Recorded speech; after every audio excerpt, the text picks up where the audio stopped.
Dans l'univers feutré de la monarchie britannique, les transformations les plus importantes ne sont pas toujours annoncées par des discours solennels ou des décisions spectaculaires.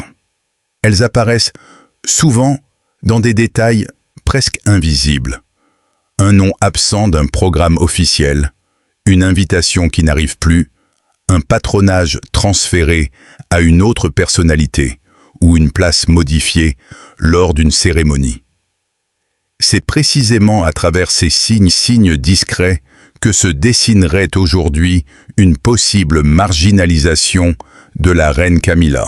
Selon le récit qui circule dans plusieurs cercles médiatiques consacrés à la famille royale, Camilla aurait découvert la réduction de certaines de ses responsabilités au même moment que le public, par l'intermédiaire d'un communiqué officiel du palais.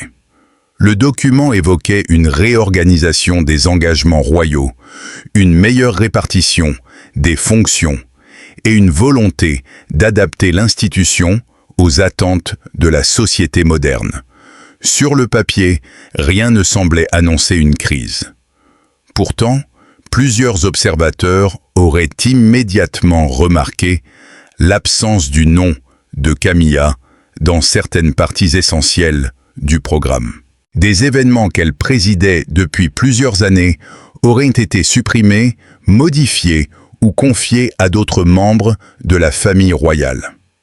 Certains patronages auraient progressivement été transférés à Catherine, princesse de Galles, ou à des figures plus jeunes de l'institution. Camilla apparaîtrait également moins fréquemment dans les annonces de visites d'État, les réceptions diplomatiques et les grands rendez-vous officiels. Pris séparément, chacun de ces changements pourrait sembler administratif. Ensemble, ils donnent cependant l'impression d'une stratégie plus large. La véritable blessure, selon le texte source, ne serait donc pas seulement liée à la perte de certaines missions, mais à la manière dont Camilla en aurait été informée. Dans une institution où chaque geste est soumis au protocole, apprendre une décision aussi importante par un communiqué public ne pourrait difficilement être considéré comme un simple oubli. Cette absence de consultation aurait été interprétée comme un message brutal. Camilla resterait reine dans le protocole, mais son influence réelle commencerait à être réduite. La distinction est essentielle. Aucun décret officiel ne lui aurait retiré son titre. Aucune annonce n'aurait proclamé sa destitution et aucun communiqué n'aurait reconnu une volonté de l'écarter. Pourtant, dans une monarchie où l'autorité repose largement sur la visibilité, perdre ses responsabilités revient presque à perdre une partie de son pouvoir symbolique. La réaction de Camilla aurait été particulièrement vive. Après plusieurs décennies passées à reconstruire son image, elle aurait considéré cette réorganisation comme une profonde trahison. Elle avait supporté les campagnes de presse, les critiques, les comparaisons permanentes avec Diana et l'hostilité d'une grande partie de l'opinion publique. À ses yeux, sa place auprès de Charles n'était pas seulement le résultat d'un mariage, mais celui d'une longue période de patience, de loyauté et de travail institutionnel. Elle aurait ainsi demandé un entretien privé avec le roi Charles III. La scène, rapportée par des sources anonymes et non confirmée officiellement, aurait été particulièrement tendue. Camilla aurait voulu savoir si son mari connaissait le contenu exact du projet de réorganisation. L'hésitation supposée du souverain aurait suffi à renforcer son sentiment d'abandon. Charles aurait tenté d'expliquer que le prince William assumait désormais davantage de responsabilités et qu'une transition progressive devenait nécessaire. Il aurait présenté les décisions comme une évolution stratégique, non comme une sanction personnelle. Mais cette justification n'aurait pas convaincu Camilla. Pour elle, les changements portaient clairement la marque de William et de son équipe. Une seconde rencontre aurait alors été organisée, réunissant Charles, Camilla et William. Dans cette confrontation symbolique, deux visions de la monarchie se seraient opposées. Camilla aurait défendu l'idée qu'elle avait gagné sa place par l'expérience et par les sacrifices consentis. William aurait répondu que la monarchie devait désormais se tourner vers l'avenir, réduire le nombre de ses représentants et offrir au public une image plus cohérente. Le mot « clarté », souvent utilisé dans les stratégies de communication, prendrait ici une dimension presque politique. Pour William, une monarchie claire serait une monarchie dans laquelle chaque membre occupe une fonction précise. Elle serait plus compacte, plus jeune et moins exposée aux scandales du passé. Chaque visage présenté au public devrait contribuer à renforcer l'image générale de la couronne. Dans cette logique, Camilla poserait un problème complexe. Elle représente à la fois la résilience de l'institution et l'un de ses épisodes les plus controversés. Sa transformation de femme rejetée à reine reconnue constitue une victoire personnelle remarquable. Mais son histoire reste inséparable de l'échec du mariage entre Charles et Diana. Un souvenir qui continue de diviser l'opinion. William, profondément marqué par le destin de sa mère, pourrait ainsi considérer que l'avenir de la monarchie doit s'éloigner des conflits de la génération précédente. Cette hypothèse ne signifie pas nécessairement qu'il agirait par vengeance. Elle suggère plutôt une approche extrêmement pragmatique. Conserver ce qui renforce l'institution et réduire progressivement ce qui pourrait fragiliser son image. Catherine s'inscrit parfaitement dans cette nouvelle stratégie. Elle incarne la continuité, la stabilité familiale et l'avenir dynastique. Chaque apparition importante, chaque engagement caritatif et chaque rôle supplémentaire qui lui est confié contribue à préparer l'opinion publique à son futur statut de reine. La progression de Catherine ne serait donc pas improvisée, mais organisée avec méthode. Pour Camilla, cette évolution aurait toutefois l'apparence d'un remplacement. Elle verrait une femme plus jeune reprendre progressivement les missions, la visibilité et l'autorité symbolique qu'elle avait mis tant d'années à acquérir. Ce ne serait pas seulement une transition générationnelle, mais la sensation douloureuse que son propre chapitre est en train d'être refermé avant même la fin du règne de son mari. Charles III se retrouverait alors dans une position particulièrement inconfortable. Il devrait défendre son épouse sans ralentir la préparation de son héritier. Il devrait soutenir William sans donner l'impression d'abandonner Camilla. Et surtout, il devrait maintenir l'image d'une famille unie, alors que les intérêts personnels et institutionnels semblent de plus en plus difficiles à concilier. Cette crise supposée révèle une réalité fondamentale du pouvoir royal. La succession ne commence pas le jour où un souverain quitte le trône. Elle se prépare longtemps à l'avance dans les calendriers, les responsabilités, les communications officielles et les images diffusées au public. Avant même que William ne devienne roi, son règne futur commence déjà à prendre forme. La prétendue mise à l'écart de Camilla ne doit donc pas être lue uniquement comme un conflit familial. Elle symbolise un déplacement progressif du centre de gravité de la monarchie. Charles reste souverain, Camilla conserve son rang, mais William et Catherine occupent de plus en plus l'espace politique et médiatique réservé à l'avenir. Dans cette transition silencieuse, Camilla pourrait perdre quelque chose de plus important qu'un titre ou qu'un patronage. La certitude d'avoir définitivement assuré sa place dans l'histoire de la couronne. Cette incertitude autour de sa place actuelle ne peut être comprise sans revenir sur le parcours exceptionnel de Camilla. Peu de personnalités de la famille royale britannique ont connu une transformation aussi radicale dans l'opinion publique. Pendant des années, elle fut présentée comme l'une des figures les plus controversées du royaume, avant de parvenir, lentement, à devenir une présence officielle au cœur même de la monarchie. Camilla Rosemary Shand n'était pas destinée à porter une couronne. Issue d'un milieu privilégié, mais sans appartenir directement à la dynastie royale, elle rencontra le prince Charles au début des années 1970. Une proximité profonde se serait rapidement installée entre eux. Pourtant, les exigences de la couronne et les attentes de l'entourage royal rendaient leur union difficilement acceptable à cette époque.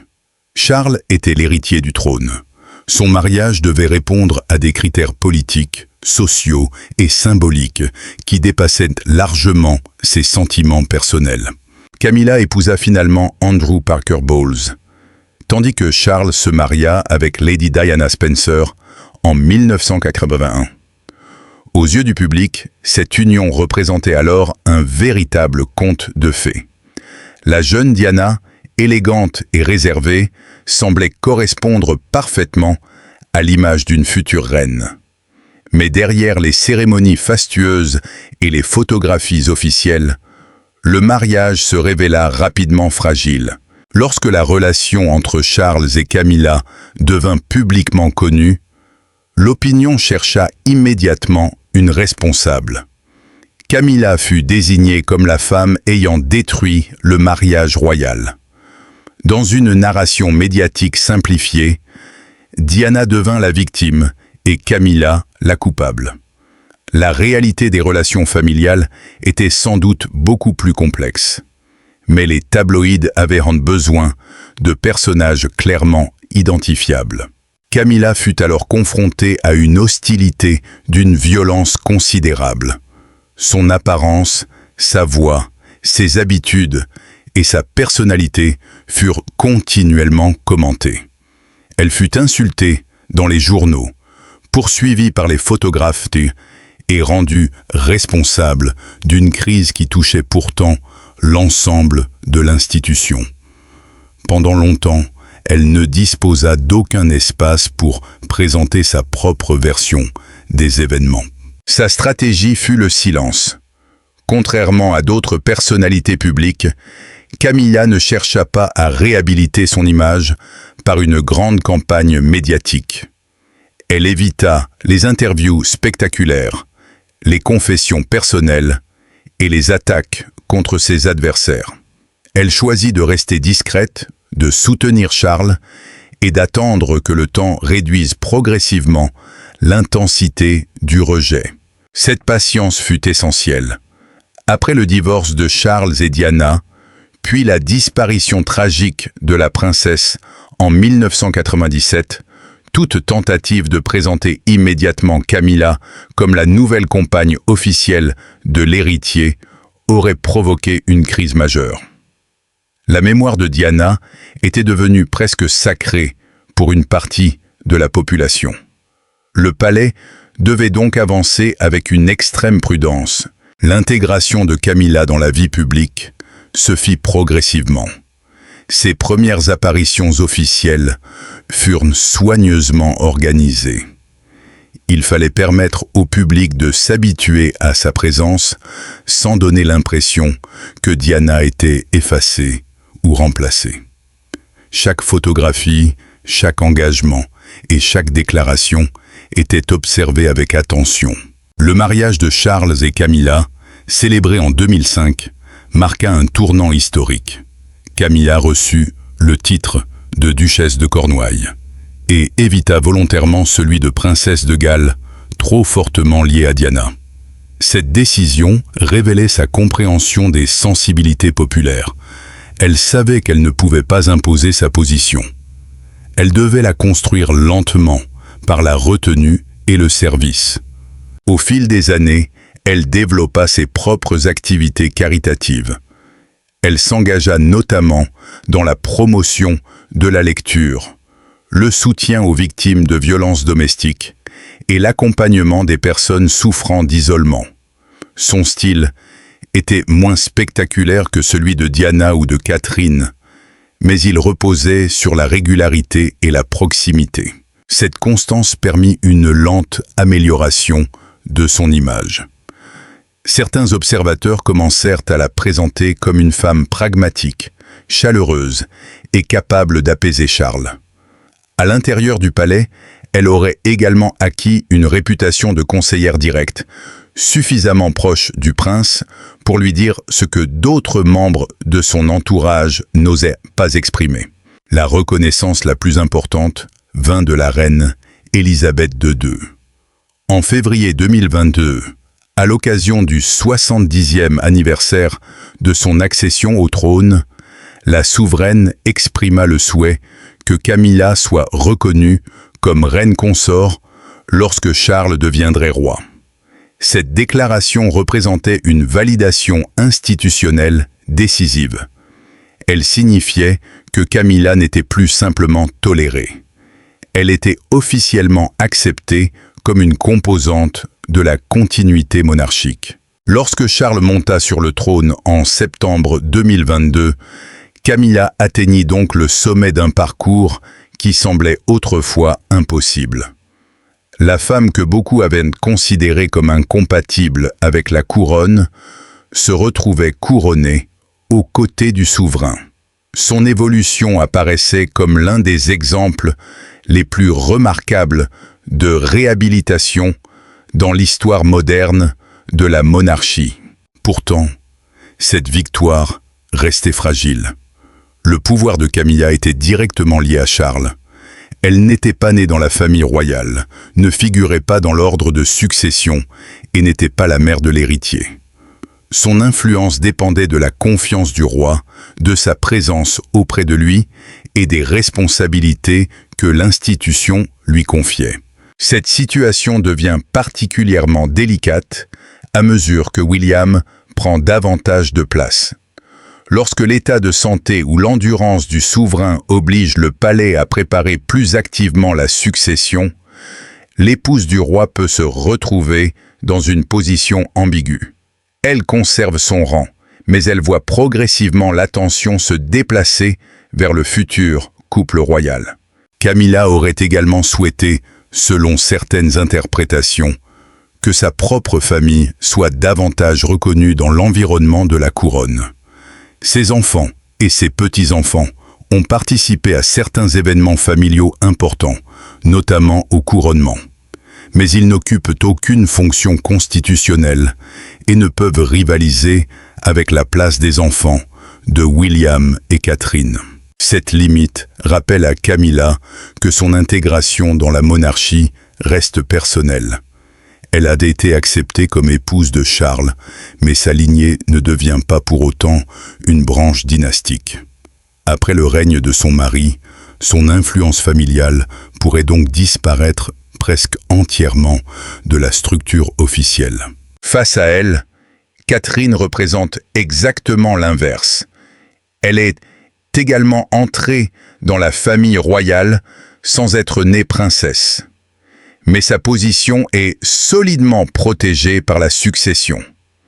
Elle est l'épouse de William et la mère du prince George, deuxième dans l'ordre d'accession au trône. Son avenir est directement lié à celui de la monarchie. Chaque responsabilité supplémentaire accordée à Catherine est ainsi interprétée comme une préparation naturelle à son futur rôle. Sa visibilité grandissante ne constitue pas seulement une réussite médiatique.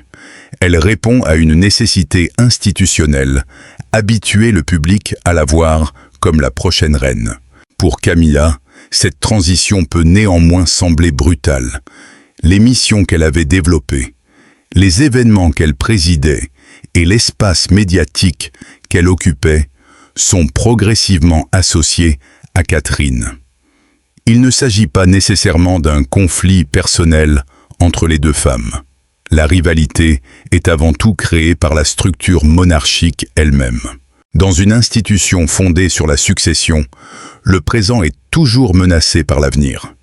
Camilla peut comprendre rationnellement que Catherine doit être préparée. Mais sur le plan émotionnel, elle pourrait vivre cette progression comme l'effacement prématuré de tout ce qu'elle a construit. La douleur serait d'autant plus forte qu'elle ne perdrait pas seulement des responsabilités. Elle perdrait la centralité qu'elle avait mis plusieurs décennies à obtenir.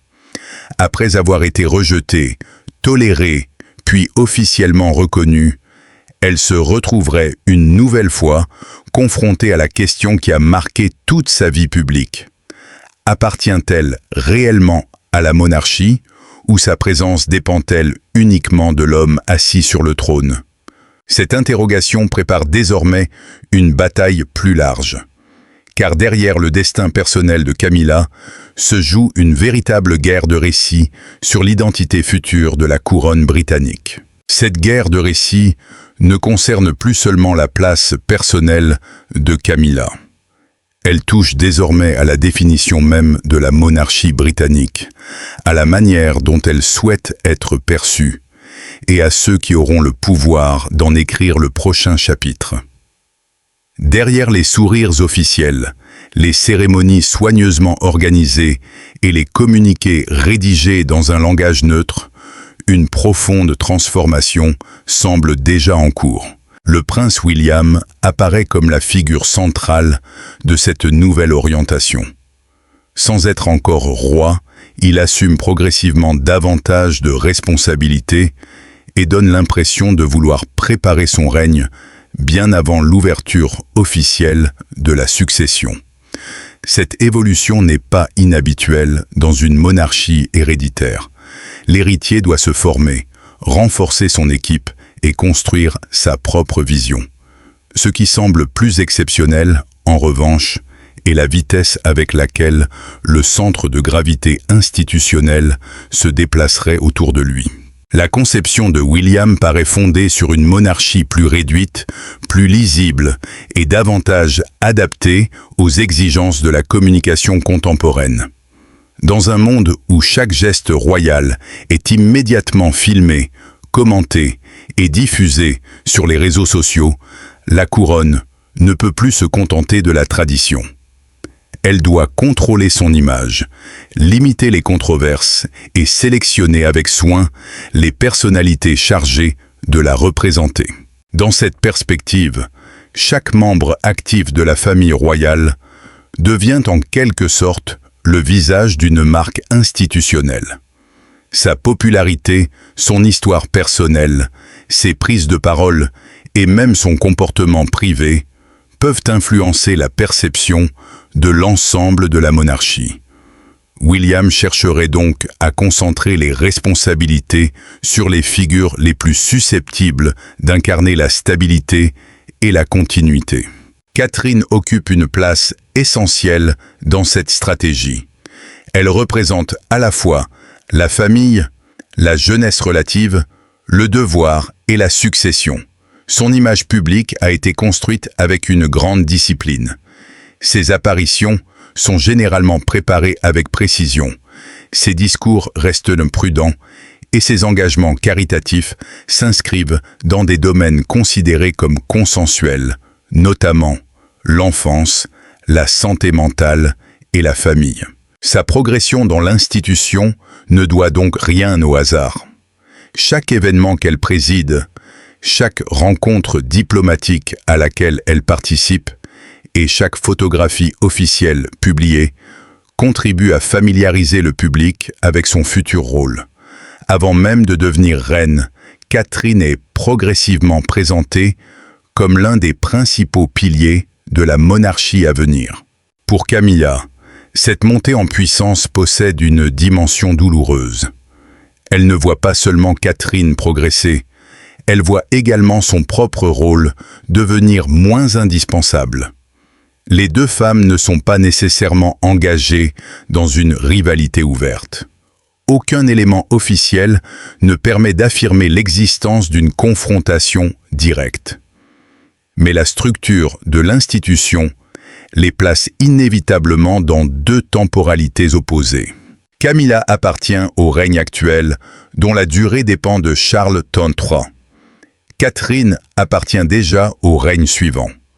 L'une tire son autorité de sa proximité avec le souverain, tandis que l'autre la tire de la succession.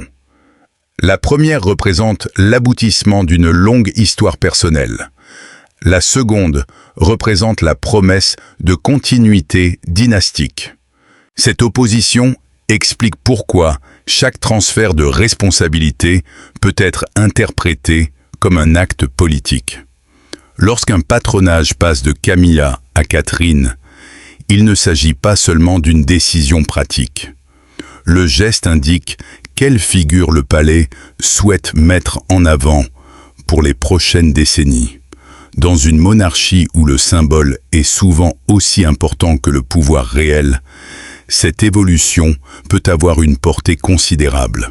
Le rôle de Charles III devient alors déterminant. Le roi se trouve au centre d'un triangle particulièrement difficile.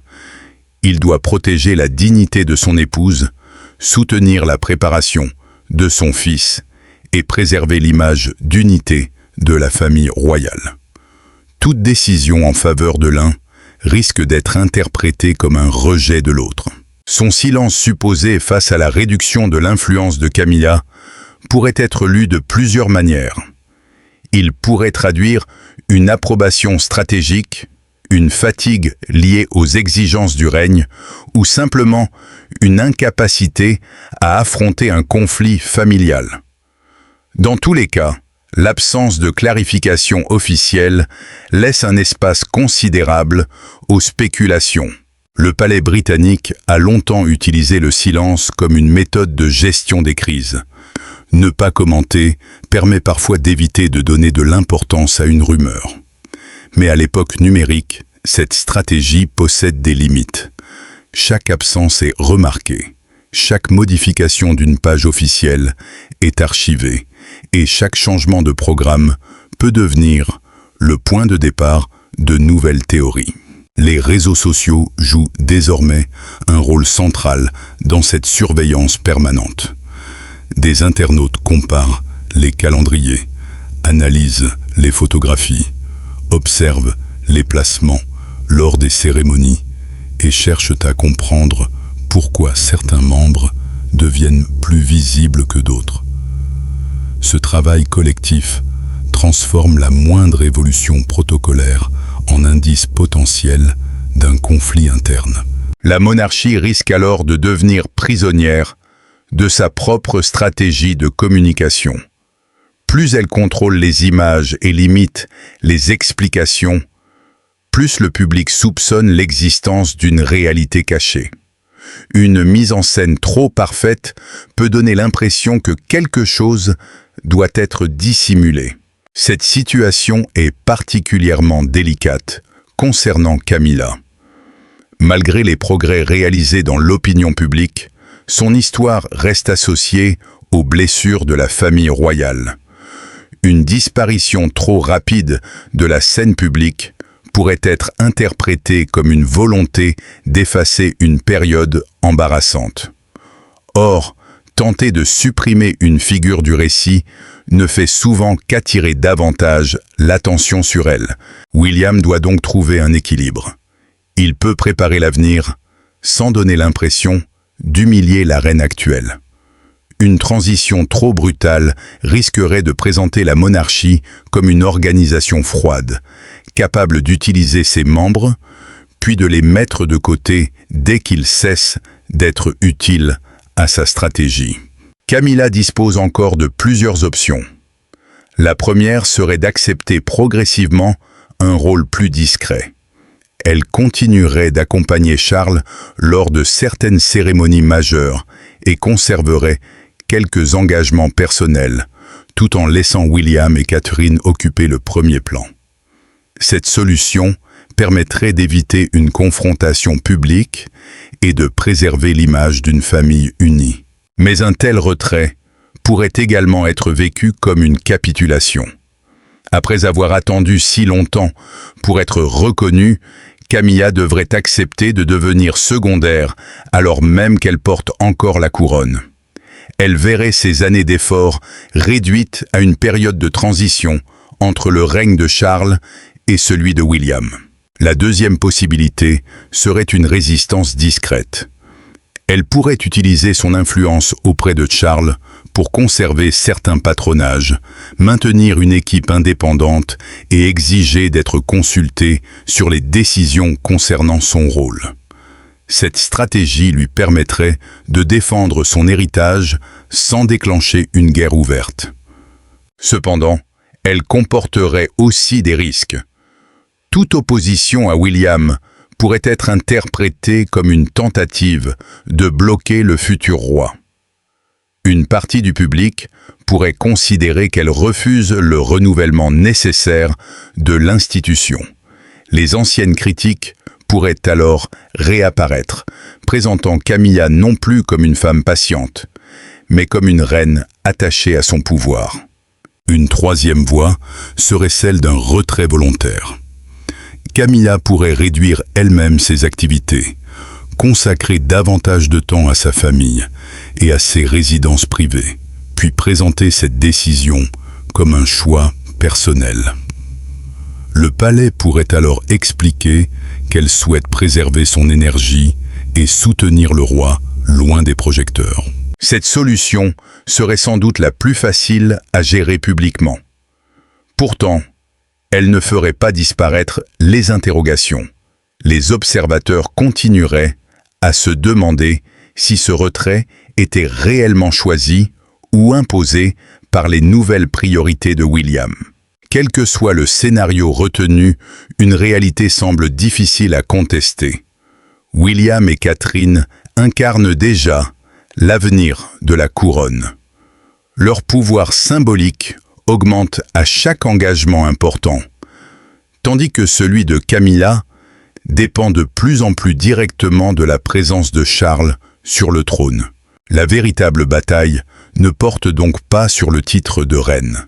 Camilla le conserve. Elle porte la couronne et occupe une place officielle auprès du souverain.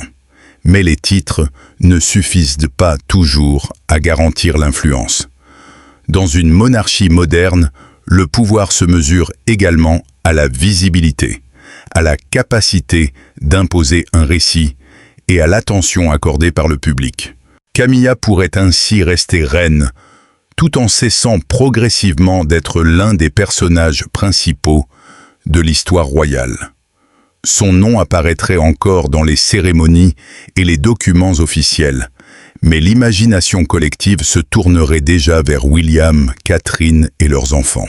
Cette évolution possède une profonde ironie. Pendant des décennies, Camilla a utilisé le temps comme son principal allié. Elle savait que l'opinion pouvait évoluer, que les scandales perdaient leur intensité et que la patience lui permettrait finalement d'obtenir une place légitime. Le temps lui a donné raison. Elle a survécu aux attaques, épousé Charles et atteint le rang de reine. Mais ce même temps travaille désormais contre elle. Une nouvelle génération avance, portée par la logique de succession et par le besoin de renouvellement. L'avenir, qui fut autrefois la promesse de sa réhabilitation, devient aujourd'hui la force qui pourrait l'écarter. La question essentielle n'est donc plus de savoir si Camilla a gagné sa place. Elle l'a incontestablement obtenue. La véritable interrogation porte sur la durée de cette victoire et sur la manière dont l'histoire retiendra son passage au sommet de la monarchie. Sera-t-elle considérée comme une reine de transition, indispensable au règne de Charles, mais presque absente de la mémoire du règne suivant? Ou parviendra-t-elle à préserver une identité propre, un héritage caritatif et une influence suffisamment forte pour survivre au changement de génération? La réponse dépendra de ses choix, mais aussi de la manière dont William exercera son autorité. Une transition menée avec respect pourrait permettre à Camilla de se retirer sans humiliation. Une stratégie trop brutale, en revanche, risquerait d'ouvrir une nouvelle fracture au sein d'une famille royale déjà profondément marquée par les conflits. Derrière cette supposée mise à l'écart se joue donc bien plus qu'une rivalité entre Camilla et Catherine ou qu'un désaccord entre une reine et son beau-fils. C'est une bataille autour de la mémoire, de la légitimité et du contrôle du récit royal. Charles reste roi. Camilla reste reine.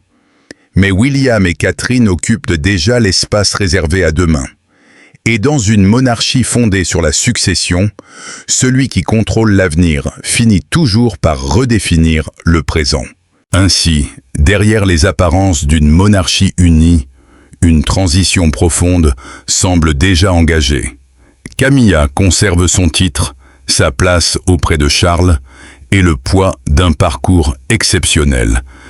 Mais l'avenir institutionnel se construit désormais autour de William et Catherine. Rien ne prouve officiellement l'existence d'une destitution ou d'une guerre ouverte au palais. Pourtant, la diminution de sa visibilité, la montée en puissance de la nouvelle génération et le silence de la couronne alimentent l'idée d'un changement irréversible. Camilla a passé une grande partie de sa vie à conquérir une légitimité que beaucoup lui refusaient. Aujourd'hui, son plus grand défi n'est peut-être plus de défendre sa couronne, mais de préserver son héritage face à une monarchie qui se prépare déjà à tourner la page. L'histoire dira si elle acceptera cette évolution avec dignité ou si de nouvelles tensions apparaîtront derrière les murs du palais. Et vous, pensez-vous que Camilla est réellement mise à l'écart ? Ou s'agit-il simplement d'une transition normale vers le futur règne de William et Catherine? Partagez votre opinion dans les commentaires. Pour ne manquer aucune nouvelle analyse, aucune révélation et aucun développement concernant la famille royale britannique, abonnez-vous dès maintenant à la chaîne, activez la cloche de notification et partagez cette vidéo avec les passionnés de l'actualité royale.